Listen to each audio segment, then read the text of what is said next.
அதிசயங்கள் செய்கிறவர் நம் அருகில் இருக்கிறார்.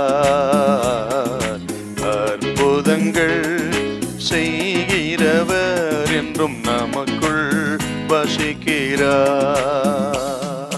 லூக்கா 24:32 கொஞ்சம் வாசிக்க பார்க்கலாம். அப்பொழுது அவர்கள் ஒருவரை ஒருவர் நோக்கி வழியிலே அவர் நம்முடனே பேசி வேத வாக்கியங்களை நமக்கு விளக்கம் காட்டின பொழுது, வேத வாக்கியங்களை விளங்கி காட்டின பொழுது நம்முடைய இருதயம் நமக்குள்ளே கொழுந்து விட்டு எரியவில்லை. நமது இருதயம் நமக்குள்ளே கொழுந்து விட்டு எரியவில்லையா கேட்கிறார். பாருங்க, ஆண்டவர் இயேசு எம்மாவூர் சீஷர்களோடு கூட போகும் பொழுது வேத வசனத்தை சொல்லும் பொழுது இருதயம் கொழுந்து விட்டு எரிந்துதான். அதுக்கு பேர் தான் அனலுள்ள இருதயம். ஆவில அனலா இருக்கிறது. வசனத்தை கேட்கும் பொழுது உணர்வடைகிற இருதயம், ஐயோ இப்படி இருக்கிறதே, நான் இப்படி இருக்கிறேனே என்று சொல்லி கலங்கி மனம் திரும்பி உணர்வடைந்து கதறி அழுது ஒப்பு கொடுக்க இருதயத்துக்கு பேரு தாங்க அனலுள்ள இருதயம்.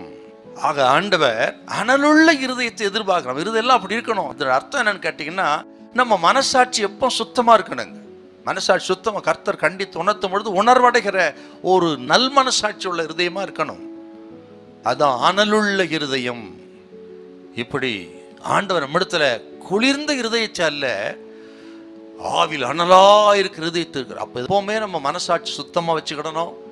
அப்பப்போ கழுவி சுத்தம் பண்ணி பரிசுத்தமாக்கி, ஆக சின்ன ஒரு பாவம் வந்தால உறங்கக்கூடாது.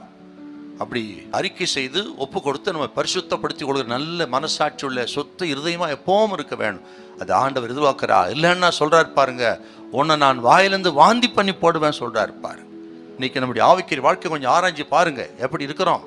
ரட்சிக்கப்பட்ட புதுசுல எப்படி இருந்தோம், இப்போ எப்படி இருக்கிறோம்? பல வருஷம் ஆன பிறகு குளிந்து போயிருச்சா? அதே ஆவின் அனல் இருக்கான்னு கொஞ்சம் பார்க்கணும். நம்ம எல்லாம் ஆராய்ந்து பார்க்க ஒரு நல்ல தருணம் இந்த வேலையை.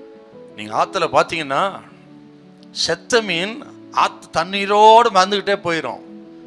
ஆனா உயிருள்ள மீனுக்கு பாருங்க எதிர்த்து நீச்சல் போடும். இந்த ரெண்டு விதமான மீனுக்கு அடையாளம் தான் நம்மெல்லாம். நம்ம செத்தவளா இருந்தோம்னா, குளிர்ந்து விருதம் இருந்தோம்னா, உலகத்தின் போக்கிலே போயிடுவான். ஆனால் ஜீவனுள்ளவர்களாய் அனலுள்ளாய் இருந்தா எது நீச்சல் போடுவோம்? பாவத்துக்கு விரோதமாய், உலகத்துக்கு விரோதமாய் என்ன வந்தாலும் சரி, ஆண்டவருக்காக நிற்பேன் அப்படின்னு சொல்லி எது நீச்சல் போடுகிறவனே அனலுள்ளவன். என்னத்தான் உலகத்துல வேலை செஞ்சாலும் சரி, வியாபாரம் பண்ணாலும் படிச்சாலும் சரி, ஆவிக்கிற நிலைமை இழக்கக்கூடாது. நம்ம ஒருவரும் உணர்வில்லாத இருதயத்துக்கு போகக்கூடாது. பதிலாக ஆவில் அனலா இருக்கிற கிறிஸ்தவர்களா இருப்போம். கர்த்தர் நம்மை அதிகமாய் ஆசீர்வதிப்பாராக. ஹல்லேலூயா, ஹல்லேலூயா.